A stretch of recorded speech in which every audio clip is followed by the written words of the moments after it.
გამარჯობა. დიაგნოსტიკის აპარატმა დააფიქსირა შეცდომა K1401, რაც Mercedes-ის პომპის გაუმართავობას ნიშნავს. ხელოსნები ხშირად მთლიანი, ძვირადღირებული ბლოკის შეცვლას გირჩევენ. თუმცა ინტერნეტში ძიებისას ვხედავთ, რომ მიზეზი ხშირად ბევრად მარტივია. მთავარი პრობლემა ელექტროძრავის შიგნით არსებული გაცვეთილი ნახშირებია. ფოტოზეც ჩანს, რომ ბოლომდე ჩასული მავთული კონტაქტის დაკარგვას ნიშნავს. ამ ნახშირების გამოცვლით კი ნაწილს მარტივად და იაფად შეაკეთებთ. ახლა კი ვნახოთ, სად მდებარეობს ეს ნაწილი უშუალოდ ავტომობილში. კაპოტს რომ ავხდით, ვხედავთ, რომ აბსის მთავარი ბლოკი საკმაოდ ღრმად სამუხრუჭე მილებისა და სადენების გარემოცვაშია მოთავსებული.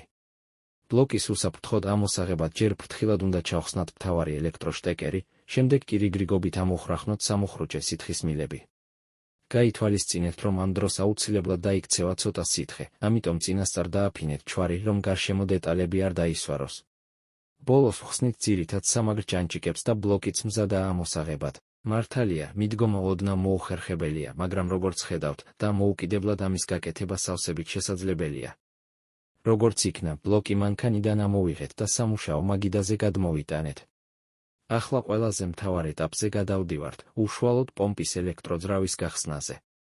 ფრთხილად ვხსნით ძრავის მეტალის ხუბს, შიგნით კარგად ჩანს როტორი თავისი სპილენძის ხვეულებით და ის მექანიზმი, სადაც ნახშირებია მოთავსებული. როგორც წესი, აქ დიდი რაოდენობით მტვერი გროვდება. ზუსტად ამ ძველი ნახშირების ახლით ჩანაცვლება და სისტემის საფუძვლიანი გაწმენდა ის, რაც თქვენს აბს სიცოცხლეს დაუბრუნებს და ათასობით ლარის ხარჯს აგარიდებთ თავიდან.